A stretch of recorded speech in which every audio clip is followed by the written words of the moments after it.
Olá e bem-vindos a todos. O boxe inglês, também conhecido como arte nobre, é o esporte de luta mais divulgado e assistido de todos os tempos, em grande parte devido às suas partidas, cujo resultado é sempre improvável, mas também graças aos lendários boxeadores que estabeleceram suas cartas de nobreza neste esporte. Entre a procissão de boxeadores famosos que deixaram sua marca nas memórias, encontramos, é claro, nomes como George Foreman, Joe Frazier, Jake LaMotta ou o imparável e muito agressivo Mike Tyson, cujas brigas permaneceram principalmente em má antologia. Esses grandes lutadores certamente levaram o boxe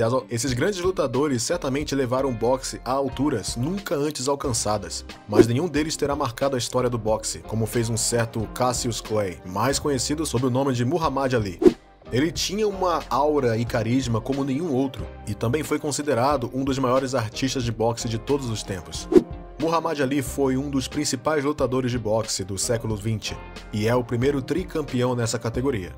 Para muitos, o extraordinário Muhammad Ali continua sendo o maior lutador da história, e nenhum lutador poderia vencê-lo ou igualá-lo. Portanto, sintam-se à vontade, porque hoje vamos descobrir por que Muhammad Ali foi tão extraordinário. Comecemos. Muhammad Ali nasceu em 17 de janeiro de 1942, em Louisville, Kentucky, e recebeu o nome de seu pai, Cassius Marcellus Clay, em homenagem ao político republicano do século XIX, Cassius Marcellus Clay, que também era do estado de Kentucky. O pequeno Cassius Jr. cresceu em uma família numerosa com seus 5 irmãos, em circunstâncias mais modestas, durante a segregação racial que se desenrolou nos Estados Unidos do pós-guerra. A tensão social contra os afro-americanos estava no auge, e sua mãe ainda se lembrava de uma época em que lhe era negado um copo de água em uma loja simplesmente porque eram pessoas de cor.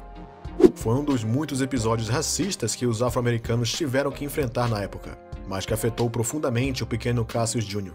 Foi assim, nessa atmosfera deletéria, pontuada pelo racismo extremo em relação aos negros, que Cassius decidiu lutar contra as injustiças de que os americanos negros eram vítimas, mas também contra todos aqueles que queriam prejudicá-lo pessoalmente. A ideia de começar o boxe foi inspirada no policial de Louisville e no treinador de boxe Joe E. Cassius, um homem que era membro do departamento de polícia de Louisville e treinador de boxe. Martin, que conhecia o garoto de 12 anos, ameaçou outro garoto por roubar sua bicicleta. Clay disse ao oficial que ele iria chutar a bunda do ladrão, mas a fúria do garoto o divertiu e disse que ele precisava aprender a lutar primeiro, e se ofereceu para segurá-lo e treiná-lo. Inicialmente, o jovem adolescente não aceitou a oferta de Joe Martin, mas algumas semanas depois, Clay se interessou pela possibilidade de lutar e começou a sonhar em se tornar um campeão. Ele decidiu colocar suas fantasias em prática e se matriculou em uma escola de boxe local, sob a orientação do treinador Fred Stoner, a quem ele atribuiu ter dado a ele treinamento real, finalmente moldando seu estilo, resistência e sistema. Cassius Clay fez sua estreia no boxe amador em 1954, contra o boxeador amador local Ronnie O'Keefe, uma primeira luta que ele venceu por decisão dividida. O jovem boxeador ganhou 6 títulos do Kentucky Golden Gloves, 2 títulos nacionais do Golden Gloves, um título nacional da American Athletic Union e uma medalha de ouro nos pesos pesados nos Jogos Olímpicos de Verão em 1960, em Roma, ao seu prestigioso recorde. No final de sua brilhante carreira amadora, o recorde de Cassius Clay foi de 100 vitórias e apenas 5 derrotas, mas todas essas conquistas não satisfaziam o jovem. Quanto a ele, a vitória mais saborosa tinha que ser sua luta contra o racismo e a segregação que a América desencadeia. Uma anedota que mais tarde seria contada na autobiografia do pugilista nos informa que logo após retornar das Olimpíadas de Roma, ele jogou sua medalha de ouro no rio Ohio, depois que ele e um amigo tiveram seu serviço negado em um restaurante somente para brancos. Um gesto que significava tudo, pelo qual um atleta jogaria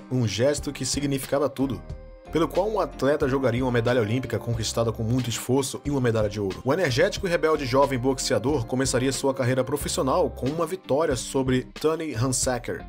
Então o medalhista de ouro de 19 anos ganharia mais alguns e até faria uma exibição contra o ex-campeão mundial Ingemar Johansson, que estava preparando sua terceira luta contra Floyd Patterson. O jovem Cassius retornou ao seu forte em Louisville e continuou a derrotar todos os seus oponentes, construindo uma reputação de invulnerabilidade que se espalharia pelos Estados Unidos. Em 15 de novembro de 1962, ele marcou um estrondoso sucesso contra Arkie Moore em 4 rodadas. O mais surpreendentemente, ele havia previsto antes da luta que iria parar seu oponente na 4ª rodada. nomeado boxeador do ano em 1963, Clay tornou-se naturalmente o melhor candidato ao título de campeão do mundo, realizado na época pelo terrível Sonny Liston. Mas, apesar das 19 vitórias, 15 das quais foram nocautes e sem derrotas, o lutador de Louisville não se considerava um oponente capaz de derrotar Liston, que mais tarde foi considerado invencível. Em 25 de fevereiro de 1964, em Miami, a briga entre eles deve ter sido uma mera formalidade para Liston, que chegou a afirmar que poderia acabar na prisão após o jogo, porque provavelmente mataria Clay. Liston era uma personalidade intimidadora, um lutador dominante que media 1,80 m de altura e pesava 80 kg. E praticamente todas as previsões estavam do seu lado, tornando Clay um estranho de 7-1. Assim que o sino de abertura toca, Liston vai se enfurecer contra Clay como um furacão de fúria, visivelmente buscando o nocaute. Mas isso não contava com a velocidade e mobilidade superior do jovem Clay, que conseguiu se esquivar de todos os ataques de seu oponente, exaurindo-o e forçando-o a acertar várias vezes o ar, resultando em uma lesão no ombro. Após 6 rodadas em que Liston foi golpeado, o campeão defensor, exausto e machucado no ombro, se rendeu à convocação da 7ª rodada, deixando o jovem Clay para desfilar pelos repórteres provocadores do ringue. O jovem prodígio do pugilista havia dito para eles irem comer suas palavras, sobre os artigos que escreveram sobre ele prevendo sua derrota. Ao vencer essa luta aos 22 anos, Clay se tornou o mais jovem boxeador a conquistar o título de campeão dos pesos pesados, e sua fama era internacional. Foi neste exato momento, sabendo que ele estava chamando a atenção da imprensa mundial, que ele se juntou à nação do Islã e mudou seu nome para Cassius X. A letra X refere-se à rejeição de seu nome como escravo na ausência de seu verdadeiro nome de origem africana, uma prática comum dentro dessa organização, como Malcolm X fez. Recém-convertido ao Islã, foi Elijah Muhammad, líder do movimento, que lhe deu seu novo nome muçulmano e, a partir desse momento, Cassius se tornou Muhammad Ali. A notoriedade do boxeador beneficiará a nação do Islã e, principalmente, a causa dos americanos negros. No entanto, após o assassinato de seu amigo e mentor, o grande Malcolm X, em 1965, Ali ficou profundamente angustiado e, lamentavelmente, lhe deu as costas por um tempo, quando uma luta pelo poder começou entre Elijah e Malcolm. Paralelamente à sua carreira de ativista, Muhammad Ali governou incontestavelmente nos ringues, tornando-se quase invencível. Embora tradicionalmente o campeão lute 2 vezes por ano, Ali lutou 5 vezes em 1966, com nada mais além de vitórias e derrotas. Nesse mesmo ano, o boxeador se recusou a servir no exército dos Estados Unidos e se tornou um objetor de consciência, argumentando que não tinha nada contra o Vietnã e que nenhum vietnamita o chamara de preto sujo. Por desafiar bravamente a autoridade pública que estava incitando a guerra, ele foi multado em $10 mil e condenado a 5 anos de prisão. Ele também perdeu sua licença e título de boxe. Ali recorreu e evitou a prisão, mas foi somente em 1971 que ele foi absolvido e recuperou o direito de lutar novamente. Seu objetivo agora? Recuperar o título de campeão mundial, depois de seu amigo e futuro grande rival, Joe Frazier. Ele provocou publicamente, insultando-o várias vezes na televisão americana. No entanto, Frazier ajudou Ali financeiramente durante seus anos fora do ringue. Muhammad Ali sofreu sua primeira derrota nesta luta, ganhando pontos para seu oponente em 8 de março de 1971.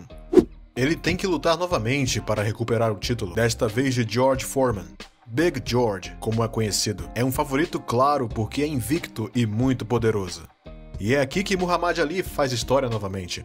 O novo promotor de boxe, Don King, organiza o encontro entre os dois oponentes no atual estádio Tata Rafael, em Kinshasa, Zaire, na atual República Democrática do Congo. 2 americanos brigando na África. Isso nunca aconteceu antes. Além disso, as quantias em jogo são colossais. Don King, que mais tarde se estabeleceria como o mais importante promotor de boxe do final do século XX, oferece ao campeão e ao desafiante $5 milhões cada um valor recorde em tempo, que obteve do ditador Mobutu Sese Seko, que desejava, através desta luta, promover seu país.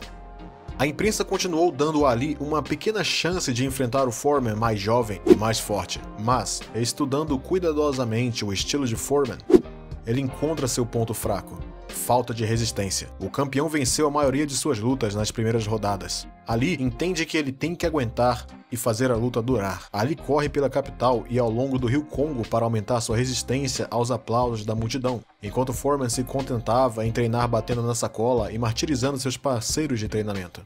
Ali treinou para dar golpes violentos com seu amigo Larry Holmes e lança uma operação de desinformação contra Foreman, fazendo com que todos acreditem que ele venceria por causa de sua velocidade e mobilidade. Ali rapidamente se torna um favorito da multidão de Kinshasa por sua ação contra a causa negra, ofendendo Foreman. Apelidada de The Rumble in the Jungle, a luta ocorreu em 30 de outubro de 1974, cujo melhor tiro foi o jab e cujo principal ativo era a mobilidade, permaneceu a maior parte da luta e surpreendeu Foreman ao enviá-la.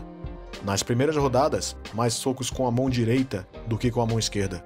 A alta guarda, absorvendo dolorosamente os violentos golpes do campeão e ricocheteando nas cordas, ali resiste, retalia com muitas sequências, que esgotam e marcam Foreman, que não estava acostumado a lutar por tanto tempo. Rosto inchado com os socos de Ali, ele cai na 8ª rodada, depois de tomar outra série de socos. Contagem regressiva, levante um segundo tarde demais. Ali recuperou o título 10 anos após sua primeira luta contra Livingston. Foi sua maior vitória tática, que foi premiada como a luta do ano, e Ali foi novamente nomeado boxeador do ano. Um ano depois, ele alcançou seu pico esportivo em Manila, nas Filipinas, novamente contra Joe Frazier, a quem derrotou em uma luta a 40 graus Celsius. Em 1984, 3 anos após sua última luta, e com apenas 42 anos, ele foi diagnosticado com a doença de Parkinson. Depois disso, suas funções motoras começaram a declinar lentamente. Depois de ser hospitalizado 2 vezes, no final de 2014 e no início de 2015, por pneumonia e uma infecção do trato urinário, Ali foi internado em 2 de junho de 2016 por problemas respiratórios. Ele morreu no dia seguinte, à noite, aos 74 anos, depois de ter lutado 32 anos contra a doença de Parkinson. Então, o que vocês acham do destino incrível do grande Muhammad Ali? Dê-nos sua opinião nos comentários.